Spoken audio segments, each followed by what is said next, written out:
Congolais a droit à l'emploi. Tout Congolais est libre de circuler ou de s'émouvoir au sein du territoire national ou à l'étranger. Tout Congolais peut jouir de la liberté des cultes. Ce sont là les droits fondamentaux reconnus par la Constitution. Mais en cas de circonstances graves menaçant l'intégrité du territoire ou la survie de la nation, certains de ces droits sont soumis à des restrictions.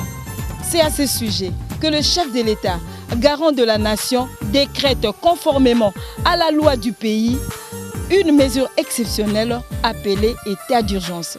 C'est quoi l'état d'urgence? Quelle différence y a-t-il entre état d'urgence, état de siège et le couvre-feu?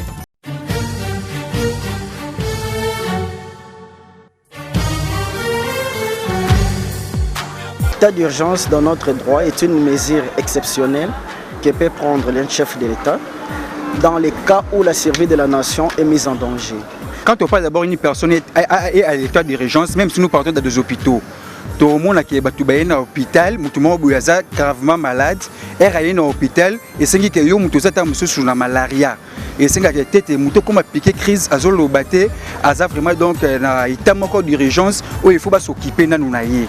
Bon, état d'urgence oyo ba posaka et pas ba chef de l'État la plupart ya ba nation et zaka justement que problématique moko s'est posé na mboka na bango sur un problème bien précis, il y a un posaka état d'urgence. Mais couvre-feu est justement une organisation la police ou bien la militaire dans un quartier ou bien dans un coin du pays pour limiter tam susuba inconvénient susu lingi ko nuire na quelques popularités.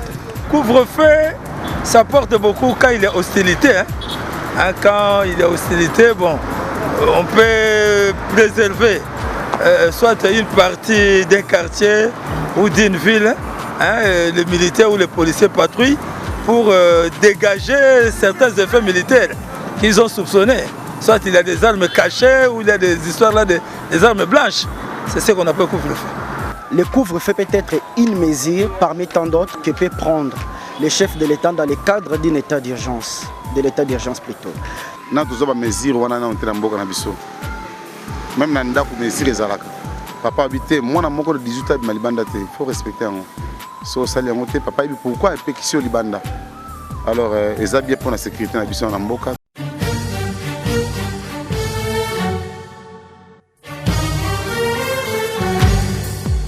C'est quoi l'état d'urgence? Quelle différence y a-t-il entre état d'urgence, état de siège et le couvre-feu?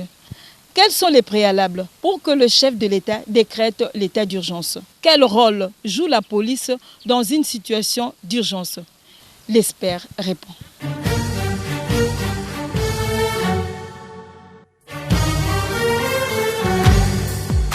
L'état d'urgence, c'est un état d'exception.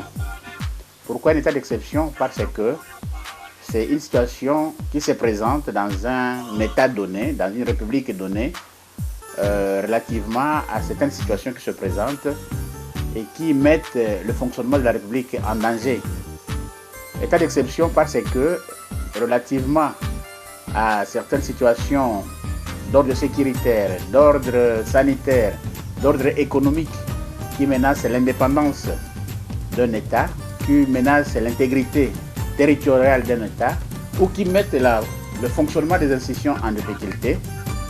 Devant ce genre de situation, lorsque cette situation perdure ou mieux, cette situation-là présente des aspects tels que ça peut avoir des répercussions sur la vie de toute une nation, la Constitution de la République démocratique du Congo, chez nous par exemple, reconnaît au chef de l'État le pouvoir de décréter l'état d'urgence, c'est-à-dire de placer le pays dans une situation où certains droits fondamentaux sont restreints pour trouver une solution adéquate à la situation que menace la nation.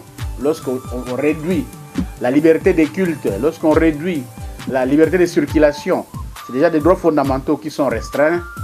Pourquoi? Parce qu'on considère que la circulation paisible des citoyens dans l'exercice de leurs droits fondamentaux, l'exercice de la liberté de culte, d'association, qui provoque le regroupement ou l'attroupement de membres d'un culte ou de membres d'une association, cela mettrait en péril la nation. On sait que ce regroupement, ces attroupements provoqueraient par exemple des contaminations.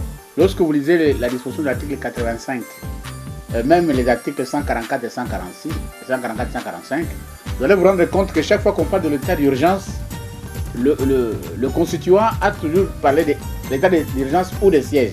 L'état de siège répond aux mêmes critères. L'état de siège répond aux mêmes conditions que l'état d'urgence. Sauf que dans la pratique de l'état de siège, le pouvoir civil est confié aux militaires.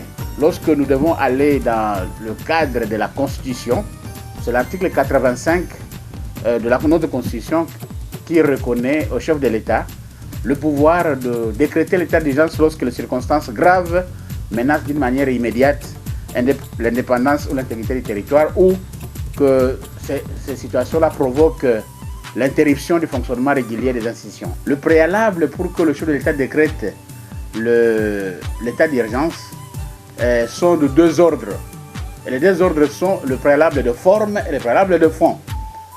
S'agissant du préalable de fond d'abord, il faut que le chef de l'État constate ou fait constater aux institutions de la République qu'il y a des circonstances graves, qu'il y a une situation grave qui menace l'indépendance du pays, qui menace l'intégrité du pays ou qui provoque l'interruption du fonctionnement régulier des institutions. Donc d'abord, il faut qu'il y ait cette situation-là qui menace. Et sur le plan de la forme, c'est que le président de la République ne peut pas décréter un état d'urgence s'il ne s'est pas encore concerté avec le Premier ministre et le président des deux chambres du Parlement. Parce que l'article 85, vers les dernières lignes de l'alinéa premier, souligne très bien que le président de la République, qui a pouvoir de décréter l'état d'urgence, doit le faire après concertation avec le Premier ministre et le président des deux chambres, et ce, conformément aux articles 144 et 145 de la Constitution. Et sur le plan de la forme aussi, il informe la nation par voie de message. La validité de l'état d'urgence, c'est que c'est la Constitution elle-même qui fixe cette validité. Il faut lire ça à l'article 144 de la Constitution. C'est que l'état d'urgence ou l'état de siège, s'il s'agissait de siège, peut être proclamé par le président de la République sur toute l'étendue du territoire ou sur la moitié du territoire, et ça pour une durée de 30 jours. Donc le délai est de 30 jours. Le même article 144 précise que l'ordonnance du chef de l'État, après autorisation du Conseil des ministres, peut autoriser la prorogation du délai de 30 jours, mais pas pour 30 jours, mais pour une période de 15 jours successifs. L'état d'urgence ne commence pas par le discours, mais l'état d'urgence commence par l'ordonnance. Et dès que cette ordonnance est prise par le chef de l'État, la validité de cette ordonnance c'est 30 jours. Et si la nécessité l'exige, un réexamen de prorogation est effectué par le Conseil des ministres qui autorise une prorogation pour 15 jours successifs, c'est-à-dire 15 jours après, mais la Constitution n'a pas prévu si les 15 jours doivent être 2 fois, 1 fois ou combien de fois. Au moins, on a parlé de 15 jours successifs. Lorsque l'exercice de certains droits fondamentaux sont suspendus du fait de l'état d'urgence, le président de la République est obligé, avec l'aide du gouvernement et des services de sécurité, de veiller à ce que la population et les citoyens ne violent pas les règles qui ont suivi l'état d'urgence. Et lorsqu'il y a une indiscipline, lorsqu'il y a une désobéissance, lorsqu'il y a une rébellion dans les chefs de la population, dans les chefs de certains citoyens, à ce moment-là, étant dans l'état d'urgence, la police doit intervenir. Et en intervenant, la police peut violer des droits fondamentaux reconnus, mais cette violation devient parfois tolérée du fait que l'exercice de ces droits-là est suspendu. Voilà pourquoi, à un certain moment, on considère que le pouvoir de la police devient encore plus exorbitant, du fait qu'on peut arrêter, on peut taxer des amendes au niveau de la police sans qu'on recourt à plusieurs procédures reconnues par la loi. Il faut reconnaître que le couvre-feu, c'est une des modalités de l'état d'urgence. C'est-à-dire que lorsqu'on décrète un état d'urgence et on considère que la population continuent à circuler, continuent à perturber l'ordre. Et le meilleur moyen de contrôler la population, c'est beaucoup plus la nuit. Et lorsqu'on dit couvre-feu, signifie que la police et l'armée circulent partout pour contrôler s'il n'y a pas quelqu'un qui sort dehors. Ça, c'est dans l'état d'urgence. Le couvre-feu n'est pas à lui-même une situation. Le couvre-feu, c'est une modalité d'exercice de l'état d'urgence. Le couvre-feu, c'est un moyen de contrôle de la police pour davantage faire respecter les exigences de l'état d'urgence. L'état d'urgence, ce n'est pas l'état et la République, c'est la situation d'urgence.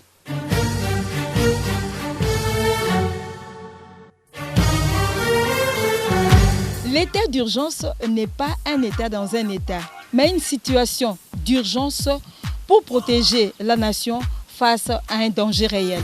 C'est le chef de l'État qui décrète l'état d'urgence, une mesure exceptionnelle d'une validité de 30 jours et qui peut être prolongée après concertation avec les institutions du pays.